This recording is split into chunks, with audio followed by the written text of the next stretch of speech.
ప్రభునందు ప్రియమైన సహోదరి ప్రజలండి, ఈరోజు వాక్యాన్ని వెలిగించి ప్రార్థన చేస్తాం. మహోన్నతుడా, మహాగండ, సరస్వతుడా, నాదా, పరిశుద్ధాత్ముడా, ఆకాశాన్ని, భూమిని, సమస్తాన్ని, సర్వాన్ని సృష్టించిన సృష్టికర్త నీకే స్తుతి, నీకే గంట, నీకే వహించేస్తున్నాను నాయన. ఇదిగో తండ్రి, జనవరి నెలంతా మమ్మల్ని అందరినీ ఎంతగానో కాచి కాపాడి భద్రపరుస్తుంది. ఆరోగ్యం ఇచ్చి, ఆయుషించి, బలం ఇచ్చి, శక్తిని ఇచ్చి, ప్రభుత్వ స్తోత్రాలు చెల్లించడానికి రక్షక, నాద, పరిశుద్ధాత్ముడా, నీకే స్తుతి, నీకే వహించేస్తున్నాను తండ్రి నాయన. ఈ నెలంతా కాచి కాపాడడానికి ఏమి రుణం తీర్చగలం తండ్రి. ఇదిగో తండ్రి నాయన, మళ్ళీ ఫిబ్రవరి నెల 1వ తారీఖులో మమ్మల్ని ప్రవేశపెట్టినందుకు మీకు లెక్కలేని వెళ్ళలేని వేలాది వేలు పట్లాది కోటి కొడుకుంటుంది బిల్లెలు కృతజ్ఞతాస్తుతులు స్తోత్రాలు చెల్లించున్నాను తండ్రి నాయన. రక్షక, నాద, కృపగల తండ్రి, నీ కృపను కుమర్చి తండ్రి సహాయం చేయండి ప్రభా. నేను ఎలా ప్రవర్తించడం ఏర్పడేమైందో ప్రభా, నీ చిత్తానుసారంగా నిష్టానుసారంగా తండ్రి నాయన, నీ వాక్యం ద్వారా నువ్వు మాట్లాడు ప్రభు తండ్రి. నామానికి నువ్వు మహిమను, ఘనతను, ప్రభావం తెచ్చుకోమని చేస్తున్నావు మా పరమ తండ్రి, ఆమేన్. మరి ఈరోజు మన వాక్యాంశం ఏంటంటే సూర్యకార్యములు జరిగించును. కీర్తన 108, 12, 13 చదవండి. మనుషుల సహాయము వ్యర్థము, శత్రువులను జయించుటకు నీవు మాకు సహాయము దయచేయము. దేవుని వలన మేము శూర కార్యములు జరిగించెదము.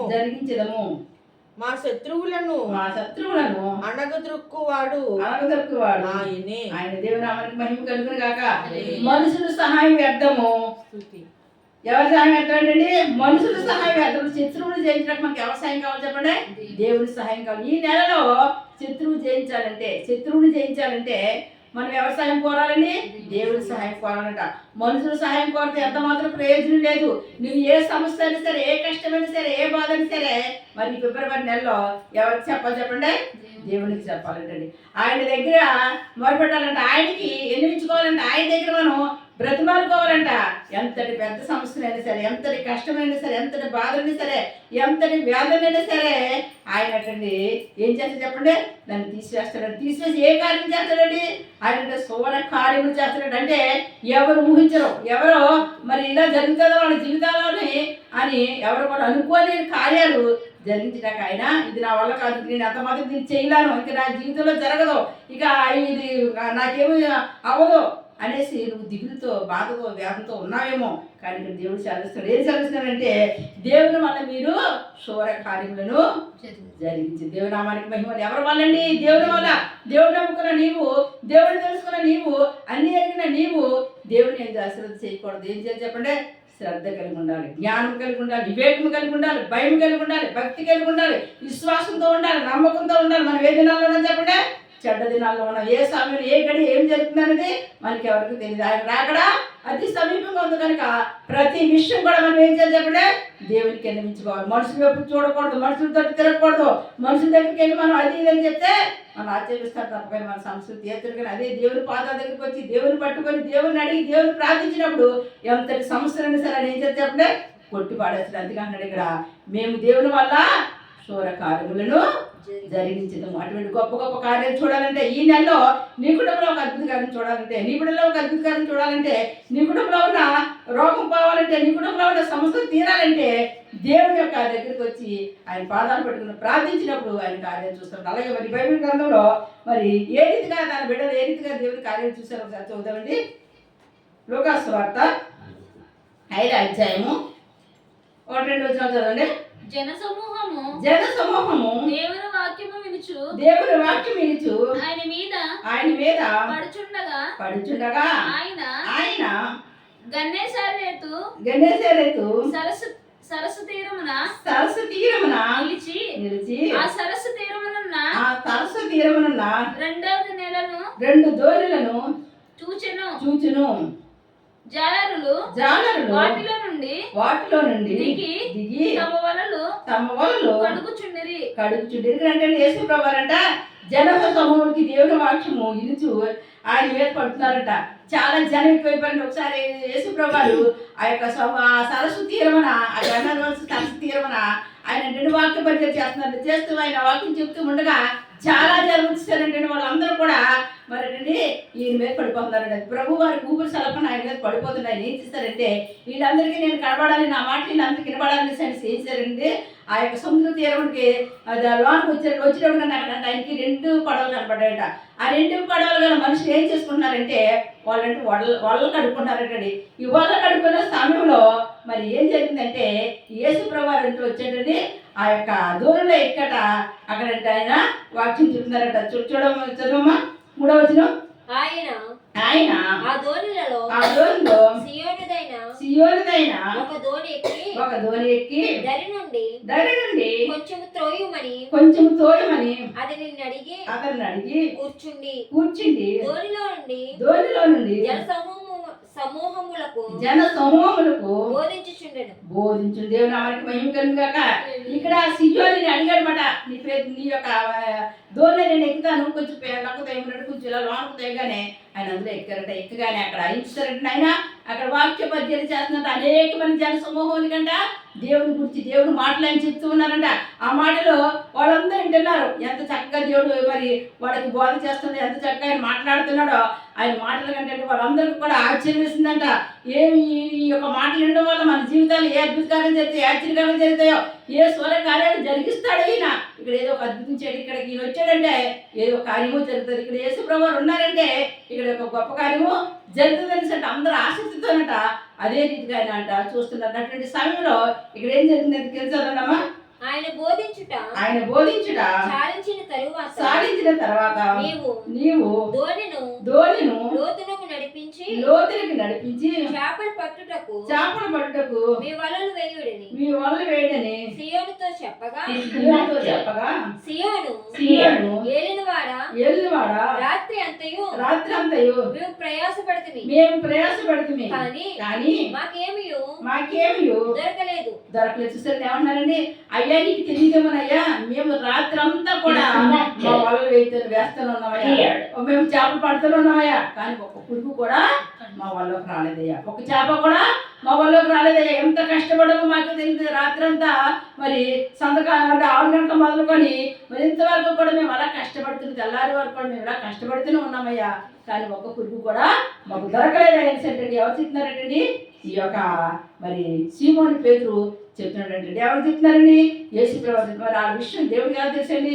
వాళ్ళు రాత్రి అంతా కష్టపడ్డారని, వాళ్ళు రాత్రి అంతా శ్రమ పడ్డారని, ఆ రాత్రి అంతా బాధపడి అయ్యో ఈ రోజు మనం ఈ రాత్రి అంతా ఎంత కష్టపడుతున్నా కానీ మనకి ఎట్టి పరిస్థితుల్లో కూడా ఏమీ లేకుండా ఎలా ఎందుకు అయిపోతుంది అనేసి వాళ్ళు మరి వేదనతో కన్నీటితో మరి దేవుని కూడా అడుగుంటారండి. అందు గురించి మరి యేసు ప్రభు ఎక్కడికి వస్తే చెప్పండి ఆ సరస్సు తీరంలోకి వచ్చి ఆ వలలో ఎక్కి వాళ్ళు ఏమంటున్నారండి?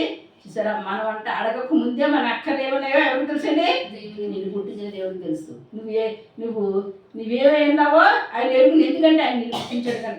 నన్ను పుట్టించిన దేవుడు మన అవసరం ఎరుగున్న దేవుడు మన అవసరం ఖచ్చితంగా తీరుస్తాడు. ఇక్కడ వాళ్ళ అవసరం, వాళ్ళ శ్రమ, వాళ్ళ బాధ, వాళ్ళ కష్టం, వాళ్ళ వేదన చూసాడండి. ఆ యేసు ప్రభు అన్నారంట, మరలా మీరు తిరిగి వాళ్ళు ఏమన్నారంట చదవమ్మా. అయినను నీ మాట చెప్పున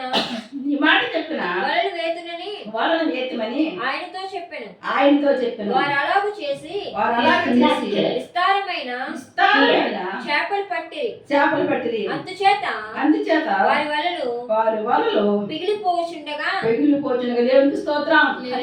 దేవుడు ఎప్పుడైతే చెప్పాడండి వాళ్ళంట మరి ఆ వల ఎక్కారంట, దోణి ఎక్కారంట, ఎక్కి ఇచ్చారంటే వాళ్ళు వెంటనే అలాగే ఇస్తున్నారంట. అవి వాళ్ళు ఎప్పుడైతే వాళ్ళ చేతిలో ఉన్న వాళ్ళని అలాగే ఇస్తారండి. విస్తారమైన చేపలు అంటండి వాళ్ళలోకి వచ్చి పడ్డాడు. దేవుని నామానికి మహిమ కలుగును కాక. అక్కడ దేవుడు దేనికి ఆజ్ఞాపించాడండి? చేపలకు ఆజ్ఞాపించాడు. దేవుని నామానికి మహిమ కలుగును కాక. చూసారా, దేవుని ఆశీర్వాదం, దేవుని దీవెన, దేవుని యొక్క కృప ఉంటే మనం ఎంత ప్రయాసపడినా వ్యర్థమే.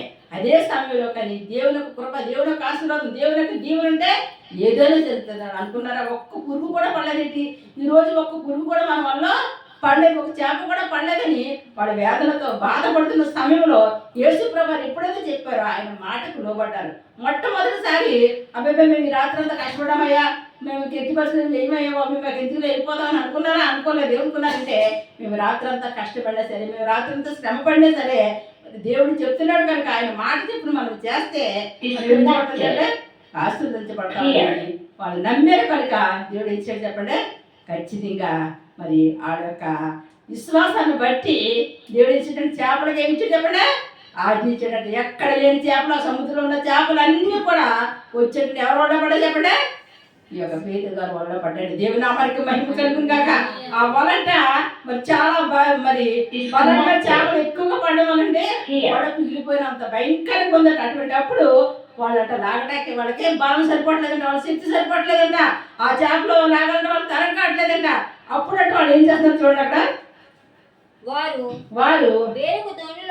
వేరొక దోణిలో ఉన్న తమ పాలువారు వచ్చి తమకు సహాయం చేయవలెనని వారికి సజ్ఞలు చేసి వాళ్ళు అంటే సజ్ఞ చేయడం సైకిల్ చేస్తారంటే ఆ నోరు తిరగట్లేదు, వాళ్ళ నోట్లోకి మాట్లాడట్లేదు. దేని పెట్టట్లేదండి, ఏంటి రాత్రంతా కష్టపడమే, తెల్లాటప్పటికి ప్రభు వారు వచ్చి చెప్పినప్పటికి చేప ఎంత ఇస్తాను కాబట్టి చాలా నోటి మాట రాక చేతులతో ఏం చేశారు చెప్పండి, నోటితో ఏం చేశారు, సైకిల్ చేశారు. దేవుని నామాన్ని చూసారా, అక్కడ ఎంతో స్పష్టంగా బైబిల్ గ్రంథంలో రాయబడిందంటే సజ్ఞలు చేశారంట, సైకిల్ చేశారంట. చేసి ఏమన్నారంటే, మేము మా దొంగలను మేము ఏం చేయబోతున్నాము, వాటిని మేము లాగలేకపోతున్నాం కనుక మాకు మీరు సహాయం చేయండి, మాకు మీరు హెల్ప్ చేయండి అని అడిగారంట. అప్పుడు వాళ్ళు కూడా వచ్చాట, మరి ఆ దోణులట లాగారంట. చూడండి చదవం. కానీ వారు వచ్చి రెండు దోణులు మునుగునట్లు నింపిరి. సియోను పేతురు అది చూసి యేసు మోకాలు ఎదుట సాగిలపడి ప్రభువా నన్ను విడిచిపోము, నేను పాపాత్ముడని చెప్పాను.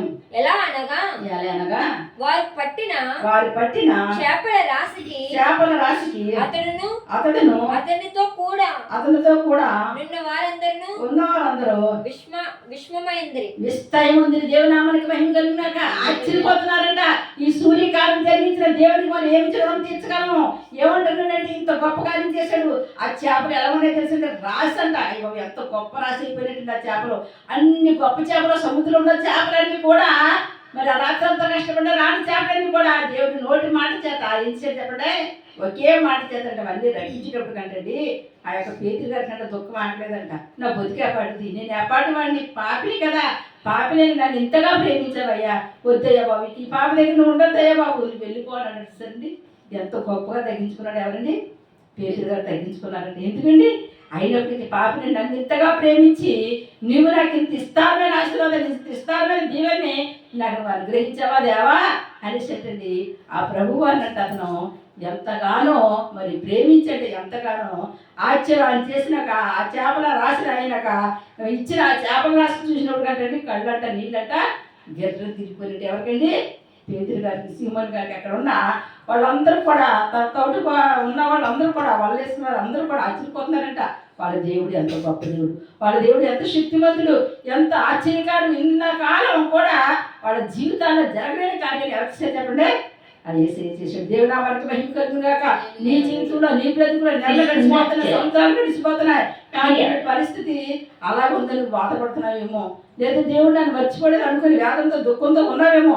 దేవుడి రాత్రికాల సమయం చెప్తాను, ఏం చెప్తాను తెలుసండి, ఆయన నీ పట్ల ఒక సూర్యకాలం జరిగించబోతున్నాడు, ఆయన నీ పట్ల ఒక ఆశ్చర్యకాలం జరిగించబోతున్నాడు. పేతురు జీవితం ఎలాగైతే మరి విస్తారమైన చేపల రాశిని చూశాడో అలాగే విస్తారమైన ఆశీర్వాదాలు నీ పట్ల నువ్వు చూడబోతున్నావు. ఈ ఫిబ్రవరి నెలలో నీ కుటుంబాన్ని ఆశ్రయించబోతున్నాడు, నీ బిడ్డను ఆశ్రయించబోతున్నాడు. నీకున్న ప్రతి సమస్యను ఆయన కొట్టివేస్తున్నాడు. నీకున్న ఆర్థికపరమైన ఇబ్బంది నుంచి, అప్పు బాధ నుంచి, ఏ విధమైతే వ్యాధితో ఉన్నావో, ఏ విధమైతే మరి వ్యాధి చేత మునుగుతూ మరి నిద్ర లేక రోజులు గడుపుతున్నావో, కానీ ఈ నెల అలా కాదు. అన్ని ఆశీర్వాదాలు అన్నీ కూడా నీకు మేలే, కానీ కీడు ఎంత మాత్రమో జరగదు. ఎటువంటి సాధన కూడా నేను తాగటాకాన్ని ముట్టాకి లేదు. ఎందుకంటే దేవుని యొక్క ఆశీర్వాద వర్షం నీ మీద కుమర్చబడుతుంది. నీ మీద ఆ పేదల మీద పడిన ఒక కృప నీ కుటుంబం మీద పడబోతుంది, నీ బిడ్డల మీద పడబోతుంది. కనుక దేనికి భయపడి విశ్వాసంతో, నమ్మకంతో యేసు వైపు చూసి ఆయనకి ప్రార్థించు, ఆయన మీద నమ్మకం ఉంచు. మనుషుల మీద నమ్మకం ఉంచావా పడిపోతావు. దేవుడి మీద నమ్మకంతో, విశ్వాసంతో నువ్వు ఎదురు చూసి ప్రార్థించినప్పుడు వరకున్న కార్యాలను దేవుడు జరిగిస్తాడు. నీకు సహాయం చేసినాడు ఎవరు లేరనుకున్నాము, అదిగా అన్నాడు, నీకు సహాయం చేసేవాడు నేనే, మనుషుల సహాయమో వ్యర్థం. దేవునామానికి మహిమ కలుగుతుంది. ఈ నెలలో ఆయన స్వయంగా నీకు సహాయం చేస్తాడు, నీ బిడ్డ పట్ల సహాయం చేస్తాడు, నీ పట్ల సహాయం చేస్తాడు. నువ్వు అనుకున్న పనిలో ఆయన నీకు తోడుకుంటాడు. ఇంతవరకు నువ్వు ఒంటరిగా ఉండి పోరాడుతున్నావు కదా, ఇక్కడి నుంచి నీతో పక్షాన్ని ఎవరు యుద్ధం చేయాలో చెప్పడే దేవుడే సహాయం చేస్తాడు. దేవుడే యుద్ధం చేస్తున్నాడు. ఆయన నీ కుటుంబంలో ఒక సూర్యకాలం జరిగించబోతున్నాడు.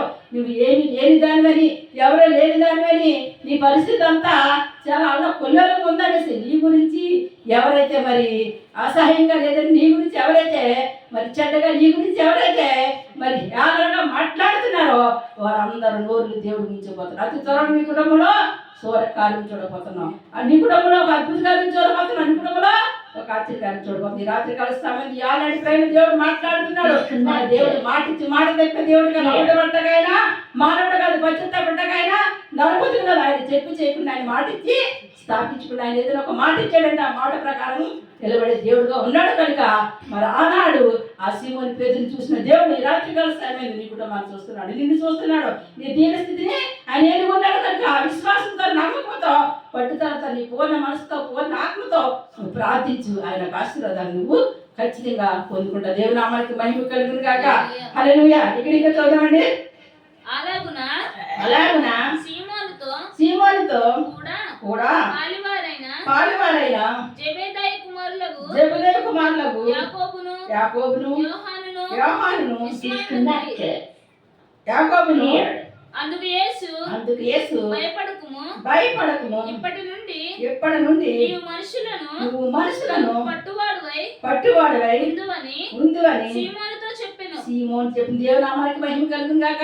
నువ్వు యొక్క చేపల రాజు చూసి ఆశ్చర్యపోతున్నావే, దీన్ని చూసి అద్భుతంగా అనుకుని ఆశ్చర్యపోతున్నావు. కానీ నీ జీవితంలో అనుకో అంతకన్నా అద్భుతం. మనుషులు పట్టే జాలరగా నిన్ను మార్చేస్తాను. మనుషుల యొక్క జీవితాలు చదివే మనిషిగా నిన్ను మార్చేస్తాను. నా కోసం అనేకమైన ఆత్మను రక్షించే మనిషిగా నిన్ను నేను మార్చబోతున్నాను. దేవుని నామానికి మహిమ కలుగును గాక. దేవుని ఆశీర్వాద వర్షం, దేవుని యొక్క ఆత్మ చేత నీ కుటుంబంలో ఏదైనా జరుగుతుంది. నీ బిడ్డ పట్ల ఏదైనా జరుగుతుంది. నీ కుటుంబాన్ని దేవుడు ఏర్పరచుకున్నాడంటే, నీ కుటుంబాన్ని దేవుడు ఎన్నుకున్నాడంటే ఆయన ఏదైనా చేస్తాడో, ఎక్కడికైనా తీసుకెళ్తాడో, ఏ అద్భుత కార్యాలు జరిగిస్తాడో ఆయనకి నువ్వు కావాలి. నీ ద్వారా అనేక ఆత్మలో రక్షించబడాలి. నీ కుటుంబం ద్వారా, నీ ద్వారా కొన్ని ఆత్మలు రక్షించబడాలంటే నీవు ఎంత పాపినైనా సరే, నువ్వు ఎంత రోగమైనా సరే, ఎంత దేని స్థితిలో ఉన్నదానైనా సరే ఒక ఉన్నతమైన స్థానం నీకు కల్పిస్తాడు. ఒక ఉన్నతమైన స్థానంలో నిన్ను నిలబెట్టి ఆయన నేను వాడుకుంటాడు. దేవుని నామానికి మహిమ కలుగును కదా. నువ్వు ఆయనకు కావాలి కనుక ఆయన నీ దగ్గరికి వస్తాడు. నీకు ఏది అవసరమో, ఏది అక్కర్లో, ఏది నీకు కావాలో ఆయన నీకు ఇచ్చే ఆయన పని చేయించుకుంటాడు. దేవుని నామానికి మహిమ కలుగును గాక. నమ్మకం ఉంచండి, విశ్వాసం ఉంచండి. ఏది ఏమైనప్పటికీ నువ్వు ఒంటరి కావు. నీతో ఎవరున్నా చెప్పండి, దేవుడు ఉన్నాడు. అక్కడ పేదలు అనుకున్నాడు, అయ్యో మేము ఒంటరిగా ఉన్నామే, మాకు ఎవరు సహాయం చేసిన ఎవరు లేరే, మా పరిస్థితి ఏంటి, ఈరోజు ఒక్క చేప కూడా పడలేదంటే రేపు తెల్లారితే మా పరిస్థితి ఏంటి, అప్పుడు వారు మమ్మల్ని బాధ పెట్టేస్తారా, లేదంటే మా పరిస్థితిలో, మా కుటుంబంలో మా పిల్లలకు మేము ఏం పెట్టుకోవాలి, మేము ఎలా ఉండాలని ఇలా వేరే వేరే ఆలోచన ఆ పేదల గారికి వచ్చి ఉండొచ్చు. కానీ అదే సమయంలో ఎవరు వచ్చారండి? యేసు ప్రభువు వచ్చారు. అదే సమయంలో వ్యవసాయం చేసి చెప్పండి, దేవుడే స్వయంగా తన గృహంలోకి వచ్చాడు. అలాగే ఆయన నీ గృహంలోకి రావాలి. ఆ నీ గృహంలోకి వచ్చి నీ గృహంలో నీకు ఆశీర్వాదం కానవచ్చిన ప్రతి దుష్ట దురాత్మ అంధకార చీకటి చెట్లు అయినా యేసు నామములో గద్దిస్తాడు, బంధిస్తాడు, చీకటిని తొలగిస్తాడు. నీ కుటుంబాన్ని వెలుగుతో నింపుతాడు. కనుక నువ్వు ఏదైతే అనుకుంటున్నావో, నీ కుటుంబంలో నీ బిడ్డల పట్ల ఏం జరగాలని నువ్వు ఆశపడుతున్నావో దాన్ని ఖచ్చితంగా జరిగిస్తాడు. దానికి కావాల్సింది ఏంటో తెలుసా? ప్రార్థన మాత్రమే, విశ్వాసం మాత్రమే, నమ్మకం మాత్రమే. ఈరోజు వాక్యంతో మాట్లాడే దేవుడు విస్తారమైన చేపలు పడినట్టు చేసిన నా దేవుడు నా కుటుంబంలో కూడా అద్భుత కార్యం చేస్తాడు. నా కుటుంబంలో కూడా ఒక ఆశ్చర్యకార్యం చేస్తాడు. ఈ వ్యాధి నన్ను ఎంత మాత్రం ఇబ్బంది పెట్టినప్పుడు ఈ వ్యాధిలో నుంచి నన్ను ఆయన విడుదల చేస్తాడనేసి ఎవరైతే విశ్వాసంతో, నమ్మకంతో మరి ఉద్యోగాలు ఇస్తాడు, వ్యాపారంలో ఆశీర్దిస్తాడు, వివాహం కాబట్టి వివాహం జరిగిస్తాడు, గర్భఫలం పెట్టి గర్భఫలం ఇస్తాడు. అలాగే ఎవరికి ఏ కళ కొనుగోన్నాయో ప్రతి వారికి కూడా అన్ని ఇవ్వటానికి ఆయన సిద్ధంగా ఉన్నాడు. కనుక ఈ ఫిబ్రవరి నెల 1వ తారీఖున విశ్వాసంతో, నమ్మకంతో నువ్వు ప్రార్థించు. దేవుని యొక్క ఆశీర్వాదాలు చూడబోతావు. పేదలు చూసినట్టుగా మరి పేదల యొక్క చుట్టూ ఉన్నవారు చూసి ఆశ్చర్యపోయిన రీతిగా మరి ఆయన సూర్య కార్యాలు నీ కుటుంబం పట్ల జరిగించబోతున్నాడు. ప్రార్థన చేసుకుందామండి. మహోన్నతుడా, మహాగండ శర్షితుడా, నాదా పరిశుద్ధాత్ముడా, ఆకాశాన్ని భూమిని సమస్తాన్ని సర్వాన్ని సృష్టించిన సృష్టికర్త నీకే స్తుతి, నీకే మహిమ, నీకే ఘనత చెల్లింది. రాత్రి కలుస్తామేందు ప్రభు అయ్యాలని ప్రయోగ భావ్య ఇవ్వ తారీఖు వాక్యంతో మాట్లాడేది నీకు స్థుతులు స్తోత్రాలు. నీకు తెలుసు సూర్య కార్యములు జరిగిస్తాను తండ్రి. మనుషులు సహాయం వ్యర్థమన్నా తండ్రి ప్రభా, ఏసయ్యా నీ సహాయం కోరమంటున్నా తండ్రి. నాయన పరిశుద్ధాన్ని ఎవరైతే నీతోటి తిరిగి ప్రభు, ఎవరైతే నాయన నీ వైపు చేతులు చాపి తండ్రి ఎవరైతే ప్రభు నాయన ఏసయ్యా తన కుటుంబంలో, తన బిడ్డ పట్ల, తన పట్ల ఏమి జరగాలని ఆశతో ఎదురు చూస్తున్నారో ప్రభా, అదంతా ప్రభా ఈ 2000 ప్రభా తండ్రి 26 ప్రభా ఈ ఫిబ్రవరి నెలలో తండ్రి నాయన వాళ్ళ జీవితాల్లో తండ్రి అద్భుతం జరుగును గాక, ఆశీర్వాదం జరుగును గాక, శూరకాలను జరుగును గాక, యేసు రక్తంలో తండ్రి నాయన శాపం ఆశీర్వాదంగా మార్చబడిన గాక, యేసు రక్తంలో పరిశుద్ధాత్మ తండ్రి కీడి మేలుగా మార్చబడిన గాక, యేసు రక్తంలో పరిశుద్ధాత్మ వెంటాడుతున్న ప్రతి దుష్ట దురాత్మ శత్రు అగ్నిలో కాల్చబడిన గాక, యేసు రక్తంలో పరిశుద్ధాత్మ వరి శరవర వరి కందరవర వరి కంబర బరదర దిరిశర వరి కందరి కోరి కవర యేసు శక్తిగా నామములో నజరేసు ప్రతి కుటుంబం ఆశీర్వదించబడును గాక, ప్రతి కుటుంబం దీవించబడును గాక, ప్రతి కుటుంబానికి శాంతి సమాధానం కలుగును గాక, ప్రతి కుటుంబంలో వెంటాడుతున్న ప్రతి దుష్ట దురాత్మ శత్రు అగ్నిలో కాల్చబడును గాక, యేసు రక్తంలో పరిశుద్ధాత్మ కుమ్మరించుడు బాబే తండ్రి ఎవరైతే తండ్రి వ్యాధులతో కన్నీరు కారుస్తున్నారో నా బాధ తీరుతుందా నా దుఃఖం తీరుతుందని ప్రభా నాయన కన్నీరు కారుస్తున్నారో అటువంటి కుటుంబాల పట్ల కృప చూపించి నాయన కన్ను చూపించి తన నెలలు గడిచిపోతున్న సంవత్సరాలు గడిచిపోతున్నాయి మా స్థితిగతులు మారలేదని వ్యాధులతో కొన్ని బిడ్డలకు వేస్తున్నామలో విడుదల కలుగుని రక్షణ బిడ్డలకు రక్షణ దయచేయండియా, మారు మనసు బిడ్డలకు మారు మనసు దయచేయండియా, పరిశుద్ధాత్మ బిడ్డలకు పరిశుద్ధాత్మ దయచేయండి, పరిశుద్ధాత్ముడా కృప చూపించండి కన్ను చూపించి ఉదయ కృష్ణ వంశనాలో 1 వీధి మార్గం 10 వీధి వరకు ప్రభా ప్రతి బిడ్డని దర్శించండి, ప్రతి బిడ్డ ఆస్వాదించండి, ప్రతి బిడ్డని దీవించండి, ప్రతి బిడ్డ పట్ల కృప చూపించమని అడుగుతున్నాను నాయన రక్షక నాదా పరిశుద్ధాత్ముడా తల్లి మా భారతదేశాన్ని మా ప్రపంచ దేశాన్ని ప్రభా నాయన కీడని తప్పించి మేలు చేయమని అడుగుతున్నాడు తల్లి నాయన పరిశుద్ధాత్మ తల్లి యాక్సిడెంట్లు జరగకుండా ప్రభా ఆత్మహత్యలు చేసుకోకుండా పరిశుద్ధాత్మ మీరే కాపుదలు ఇవ్వమని అడుగుతున్నాడు తల్లి తల్లి సుదర్ శక్తులు శాతపడి శక్తుల ద్వారా ఎన్నో కుటుంబాలు నాశనం అయిపోతున్నాయి బాబా అటు విధంగా కాకుండా ప్రభా నాయన నీ జాతి వ్యవస్థను వాళ్ళ మీద చాపి తల్లి ప్రతి శత్రువు దురాత్మ శక్తుల ప్రభా అగ్నిలో కాల్చివేసి రక్తంలో కొట్టుకుని పోయి ప్రభ దయచేయమని అడుగుతున్నాడు ప్రతి కుటుంబానికి వేస్తున్నావు విడుదల దయచేయమని అడుగుతున్నాడు తల్లి నాయన చదువుకునే వాళ్ళకి మంచి జ్ఞానం నుంచి తెలివితేటలు దయచేయండి ప్రభు నాయన ఎవరైతే ఉద్యోగాలు నుంచి చదువుకుంటారో వాళ్ళు నాయన పరిశుద్ధాత్మ మీరు సహాయం చేసి నిశ్చయంగా తండ్రి ఈ నెలలో ఉద్యోగాలు వచ్చే కృపను దయచేయమని అడుగుతున్నాడు తల్లి దూరదేశంలో చదువుకునే బిడ్డలున్నారు ప్రభా జ్ఞానం నుంచి తెలివించి జ్ఞాపశక్తి బాగా చదువుకున్న కృపను దయచేయమని అడుగుతున్నాడు తల్లి నాయన రక్షక నాద పరిశుద్ధాత్మ ప్రతి బిడ్డ దీవించి ప్రతి బిడ్డని ఆశీర్వదించమని అడుగుతున్నాడు తల్లి ఎవరైతే మంచాల మీద పడి లేవలేని స్థితిలో బాబు నాయన ఉన్నారు అటువంటి బిడ్డల పట్ల కనికరం చూపించి తండ్రి ఆ స్థితి నుంచి వాళ్ళని లేవనెత్తమని అడుగుతున్నాను భావ్య స్వస్థపరిచే నేనన్నావు కదా మీరు ముట్టడయా మీరు స్వస్థపరిచిన ప్రభు నాయన అనేకమైన ఇతర వ్యాధులతో భయంకరమైన వ్యాధులతో బాధపడుతున్న బిడ్డలకు స్వస్థత విడుదల యేసు నామములో కలుగును గాక తండ్రి మీరు సహాయించండి మీరు దీవించండి మీరు ఆస్వాదించమని అడుగుతున్నాను తండ్రి యూట్యూబ్ ద్వారా ఎంతమంది వాక్యం వింటున్నారో వాళ్ళని కూడా దీవించి ఆస్వాదించమని అడుగుతున్నాను మా ప్రార్థన గోపురానికి ఎంతమంది ఫోన్ చేసి ప్రార్థన చేయించుకుంటారో ఆ బిడ్డ పట్ల నీ కృప నీ కాపుదల నీ హస్తం తోడు నుంచి భావ్య వారి ఆలోచన దేశనామలో శపథపరచమని అడుగుతున్నాను తండ్రి అన్ని విషయాలు మేలు చేయండి దీవించండి ఆస్వాదించండి నాని ఆలయ పిల్లలు ఎంతమంది పాల్గొని ప్రభు నాయన నా బాధ నా కష్టం నా వేదనని ప్రభు నాయన ఏసు ఎవరైతే ప్రభు తండ్రి పేదలు గారి పట్ల జరిగించిన కార్యం నా కుటుంబంలో జరగాలని ఆశతో ఎదురు చూస్తున్నారో అటువంటి వారి కుటుంబాల్లో తండ్రి నాయన ఏసే పేదలు గారికి ఇచ్చిన ఆశీర్వాదాలు అవసరాన్ని ప్రభు వారి కుటుంబాల్లో కలగజేయమని అడుగుతున్నాను తండ్రి నాయన దీవెన దయచేయమని అడుగుతున్నాను తండ్రి నాయన పరిశుద్ధాత్మ ప్రతి బిడ్డనే వృద్ధిలోకి తీసుకురామని అడుగుతున్నాను తండ్రి ఏసయ్య మీ కృపను కొమర్చిన పరిశుద్ధాత్మ కనికరం చూపించి జాలి చూపించి దయచేసి ప్రతి కుటుంబాన్ని ఆస్వాదించి దీవించిన బిడ్డలు నాకు తండ్రి వాళ్ళ జ్ఞానం తెలివి దయచేయమని అడుగుతున్నాను తండ్రి అన్ని విషయాలు మేలు చేసి దీవించి ఆస్వాదించి తండ్రి రిక్షా డ్రైవర్ కానీ విమానం డ్రైవర్కి నాయన మీ ప్రపంచం కాపుదలించి తండ్రి నాయన ప్రతి బండి మంది మీరు క్షేమంగా సురక్షితంగా వాడి గృహానికి వచ్చే కృపను దయచేయమని అడుగుతున్నాను తండ్రి అన్ని విషయాలు మేలు చేయండి ప్రభు అన్ని విషయాల్లో తండ్రి నాయన కృప చూపించి దీవించి ఆశీర్వదించమని యేసునామములో అడుగుతున్నాను మా పరమ తండ్రి ఆమేన్. God bless you.